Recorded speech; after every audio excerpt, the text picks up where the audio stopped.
ఏం జరిగిందక్క? రాత్రంతా ఏదో గొడవ జరిగినట్టు అనిపిస్తోంది. రామ్ కుమార్ గారికి ఏమైంది? ఏం లేదు, మెట్ల మీద నుంచి జారిపడ్డాను అంతే. మెట్ల మీద నుంచి జారిపడితే మెడ విరిగిందా? ఏంటి సార్, చిన్న పిల్లలకు చెప్పినట్టు చెప్తున్నారు? ఏదో నాకు పెద్ద సంఘటన జరిగినట్టు అనిపిస్తోంది. అదేంటో చెప్తే బాగుంటుంది. అంటే అది మేడం, అదేం లేదు మేడం. శిశిర, ఇందులో దాయడానికి ఏమీ లేదు. రాత్రి అసలు నాకేమైందో నాకే తెలీదు. నేను చాలా విచిత్రంగా ప్రవర్తించాను. రామ్ కుమార్ గారిని చంపేసేంత పనిచేశాను.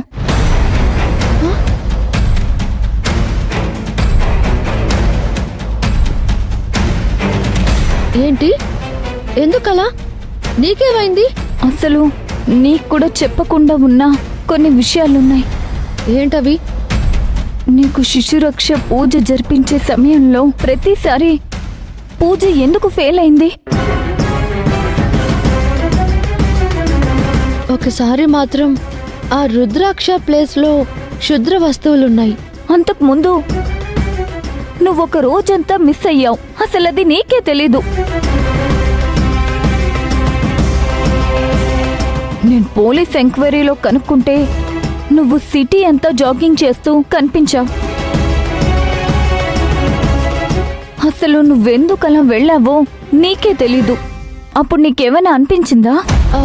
లేదు. నువ్వలా వెళ్ళావు. ఆ రాత్రి ఎక్కడున్నావో ఏంటో నీకే తెలీదు. మర్నాడు తిరిగొచ్చావు, అది నార్మల్గా, ఏమీ తెలియనట్టు.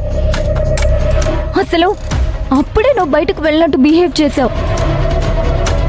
ఆ తర్వాత నువ్వు జరగాల్సిన పూజను కూడా చాలా విచిత్రంగా ప్రవర్తించి చెడగొట్టావు.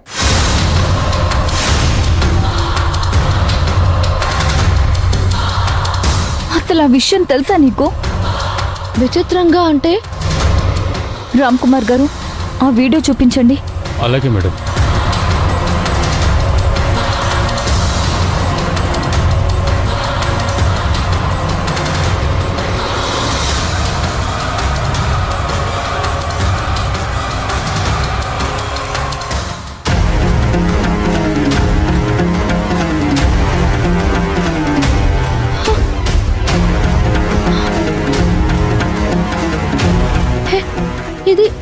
ఇది నేనేనా? చూస్తుంటే చంద్రముఖిలా మారిన శిశిరలా అనిపిస్తుంది. అవును శిశిర, అసలు నువ్వలా ఎందుకు దయ్యం పట్టిందాల్లా ఆడావో తెలీదు. నాకు నిజంగా ఏమైందో తెలీదు. నాకు సేమ్ నిన్న అలాగే అయింది. తేరుకొని చూస్తే రామ్ కుమార్ గారిని చంపేసేంత పనిచేశాను. ఆఖరికి గురూజీ తీసుకొచ్చిన ఉగ్ర నరసింహస్వామి ఫోటో వల్ల రామ్ కుమార్ గారు సేవ్ అయ్యారు.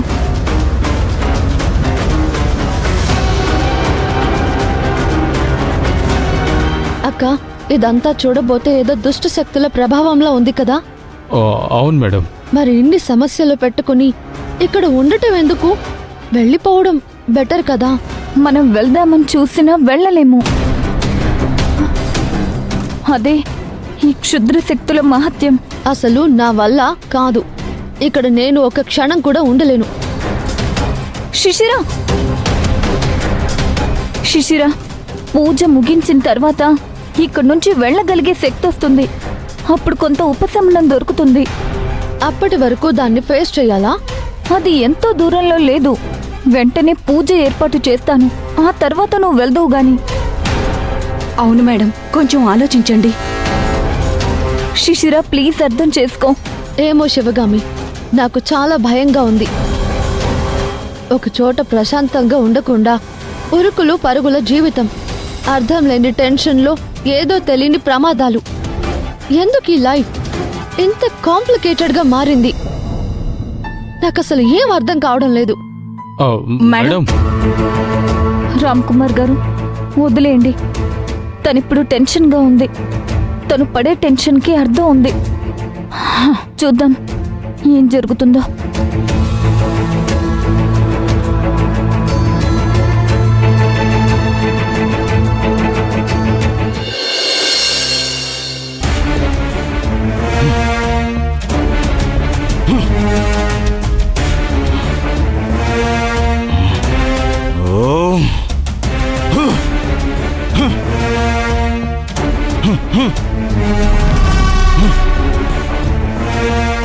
ఎందుకిలా జరిగింది?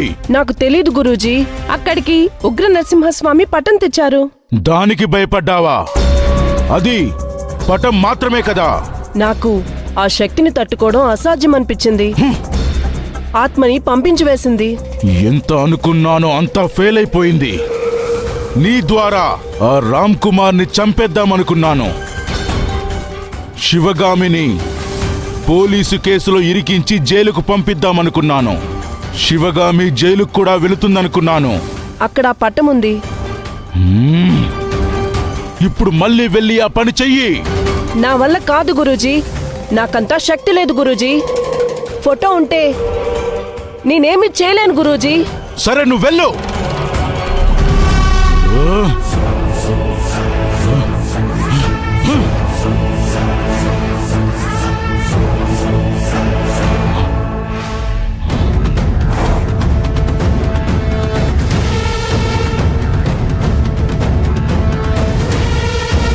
నువ్వొక పని చేయాలి. వీలు చూసుకొని శివగామి ఇంటికి వెళ్ళి ఉగ్ర నరసింహస్వామి పటాన్ని తీసుకురావాలి. అప్పుడే నేను చెయ్యాలనుకున్న పని పూర్తవుతుంది. అలాగే గురూజీ. ఎవరికీ అనుమానం రాకుండా పని ముగించాలి. సరే గురూజీ.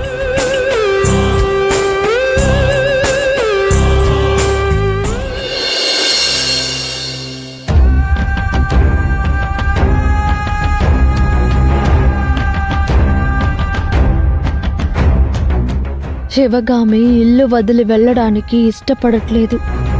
ఖచ్చితంగా నేను ఇక్కడ ఉంటే మళ్ళీ మళ్ళీ సమస్యలు ఫేస్ చేయాలి. ఏం చేయాలి?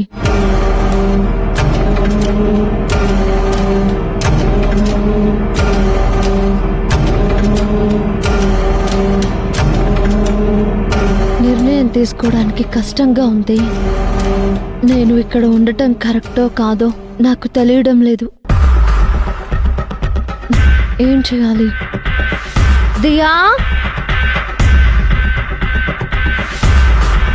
ఏంటంటీ? ఈ 2 వేళ్లలో ఒక వేలు పట్టుకోవా? అయ్యో, ఏమంటీ, ఏమైంది?